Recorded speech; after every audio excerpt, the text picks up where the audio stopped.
Alors, on passe maintenant à la suite. Donc, on va commencer en fait notre nouvelle séquence, la séquence 7, qui concerne les fonctions affines. Pour ça, on va commencer dans un premier temps par corriger le devoir en temps libre 2 que je vous avais donné, dont je vous ai rendu les copies en fin de semaine dernière. Et puis ensuite, on va aller partie cours pour regarder ensemble la première partie. Alors, la correction du devoir en temps libre. Donc, dans le premier exercice, je donnais deux grandeurs x et y qui sont proportionnelles et je vous demandais de compléter le tableau avec des valeurs exactes. Donc, on avait une ligne pour x, une ligne pour y. S'ils sont proportionnels, en fait, on travaille par produit en croix. Ici, je fais 21 fois 10 divisé par 30, ça fait 7. Ensuite, je fais 30 fois 10,5 divisé par 21, ça fait 15, etc., etc. Écrire y en fonction de x, eh bien j'ai y qui est égal à 21 divisé par 30 fois x, ou alors y égale x fois 21 divisé par 30. En fait, je fais un produit en croix sur ces quatre premières cases. 21 sur 30, ça fait 0,7, donc y égale 0,7x.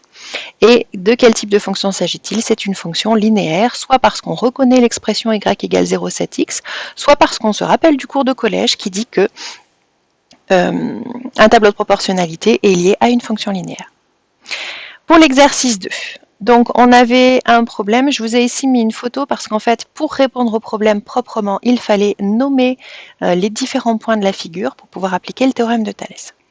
Alors je vous rappelle que pour appliquer le théorème de Thalès, il faut vérifier que les hypothèses qui sont liées à ce théorème sont vérifiées dans notre problème-là. Donc on ne pouvait pas balancer d'après Thalès. Déjà, je vous l'ai déjà dit, on ne dit pas d'après Thalès, on dit d'après le théorème de Thalès avec un T majuscule. Et avant d'en arriver à cette phrase d'après le théorème de Thalès, on a des choses à vérifier. Donc qu'est-ce qu'il fallait dire? Il fallait dire que les points MI2, I1 étaient alignés dans cet ordre, M, I2', I1' étaient alignés dans cet ordre, et que les droites I1, I1' et I2, I2' étaient parallèles. À partir de là, moi je n'ai écrit ici que le quotient qui m'intéressait, c'est-à-dire M, I2' sur M, I1' est égal à I2, I2' sur I1, I1'. Ensuite, je remplaçais, ça me donnait x divisé par 300 égale f de x divisé par 20. À partir de là, je trouvais f de x égale 20 sur 200x, que je simplifiais, ça me faisait 1/15. f de x égale 1/15 de x. Quelle sera la hauteur maximale de l'immeuble 2, c'est-à-dire la valeur de f de x, s'il est à une distance de 20 mètres de la mer, c'est-à-dire si x égale 200 mètres, pas 20 mètres. Donc on cherchait quelle est la valeur de f de x si x égale 200. Autrement dit, on vous demandait simplement de calculer l'image par f de 200. Inutile à cette question de refaire tout le travail avec le théorème de Thalès que vous avez déjà fait à la première question. On avait juste à calculer f de 200. F de 200, c'est 1/15 de 200. Ça fait 40 tiers, pardon. Et donc ici, comme on est dans un problème, on va donner une valeur approchée. Ça fait environ 13,33. Donc la hauteur maximale de l'immeuble 2 sera de 13,33 mètres. Petit b, quelle sera la distance minimale entre l'immeuble 2 et la mer? Autrement dit, quelle sera la valeur de x? S'il doit faire une hauteur de 12 mètres, c'est-à-dire si f de x égale 12. Autrement dit, on cherche l'antécédent de 12 par la fonction f. On cherche donc à résoudre l'équation f de x égale 12. Et je vous fais la même remarque qu'à la question précédente, il ne fallait pas refaire tout ce travail avec le théorème de Thalès. Donc on doit résoudre f de x égale 12, ça nous fait 1/15 de x égale 12. Alors ce symbole-là, c'est une double flèche, ça veut dire est équivalent à.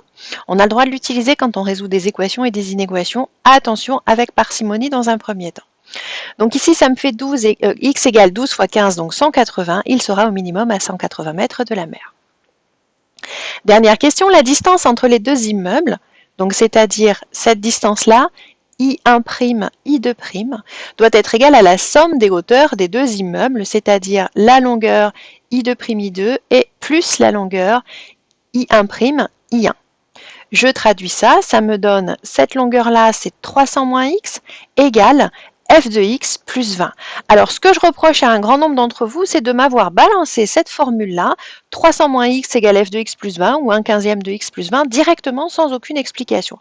Il fallait au minimum noter quelque chose de ce type-là. Donc on résout cette équation-là, on trouvait x égale 262,5, donc c'était la distance de l'immeuble 2 à la mer.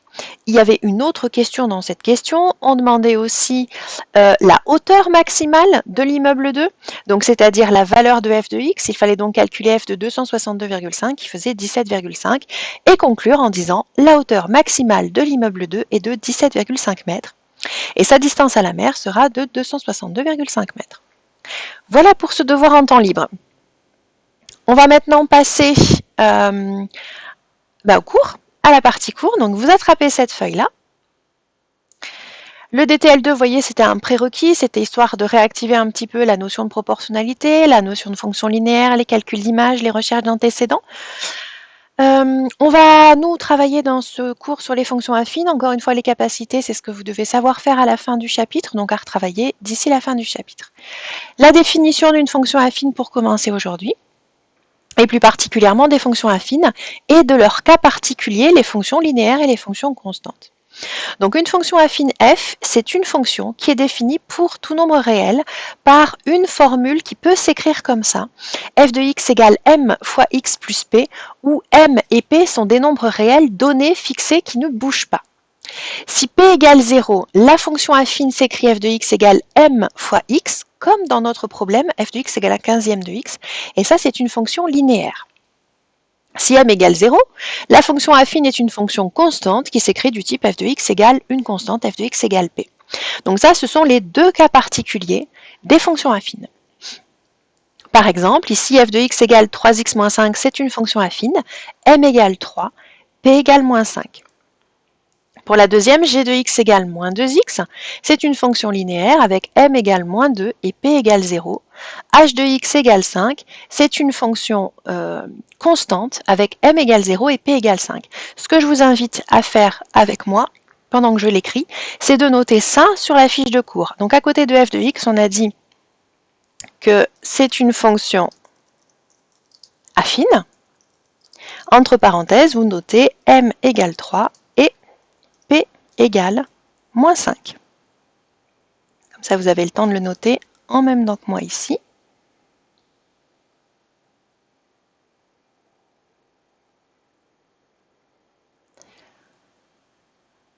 Ensuite, g de x égale moins 2x est une fonction linéaire. Ici, on a m égale moins 2 et p égale 0. Et pour h de x égale 5 est une fonction constante. Oula. Entre parenthèses, on a m égale 0 et p égale 5. On va tout de suite aller voir ensemble l'exercice résolu 1, page 81, reconnaître une fonction affine. Donc, tournez pas les pages, je vous ai mis ça ici à l'écran. Donc, l'exercice était ça. Parmi les fonctions suivantes, dire celles qui sont des fonctions affines et donner alors petit m et petit p. Alors là où il faut se méfier, c'est que parfois, l'écriture qui est donnée, qui est bien l'écriture d'une fonction affine, n'est pas donnée sous la forme f de x égale mx plus p, et on a quelques calculs à faire pour arriver à cette expression. Si on regarde la première qui est donnée ici, la fonction g, on reconnaît directement l'expression d'une fonction affine. On a m égale 3 et p égale moins 2. Par contre, la fonction h qui est ici, elle ne peut pas s'écrire avec toute la bonne volonté du monde sous la forme mx plus p à cause du carré. Ici, on a x carré, donc ce n'est pas une fonction affine. Pour la dernière, a priori, il va falloir travailler un petit peu parce qu'en fait, l'expression telle qu'elle est donnée, elle n'est pas sous la forme mx plus p. Donc le travail qui est à faire, ça va être de couper la fraction en deux, ça fait 1/3 moins 2/3 de x, et là pour le coup, on a bien une expression du type mx plus p. Si on le met dans le bon sens, on a f de x égale moins 2/3 de x plus 1/3, donc c'est bien une fonction affine avec m égale moins 2/3 et p égale 1/3.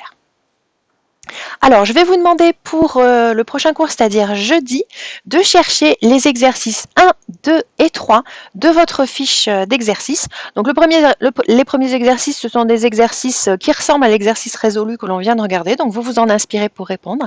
Faites l'effort de bien rédiger avec des phrases et d'expliquer vos réponses, pas juste « oui, c'en est une »,« non, c'en est pas une ». Et puis aussi de la modélisation, c'est-à-dire qu'on part de problèmes et on essaye de réfléchir, est-ce qu'on a une fonction affine ou pas? C'est un petit peu ce qu'on a fait dans le DTL2. Voilà, c'est tout ce qui est à travailler pour aujourd'hui. On se revoit jeudi.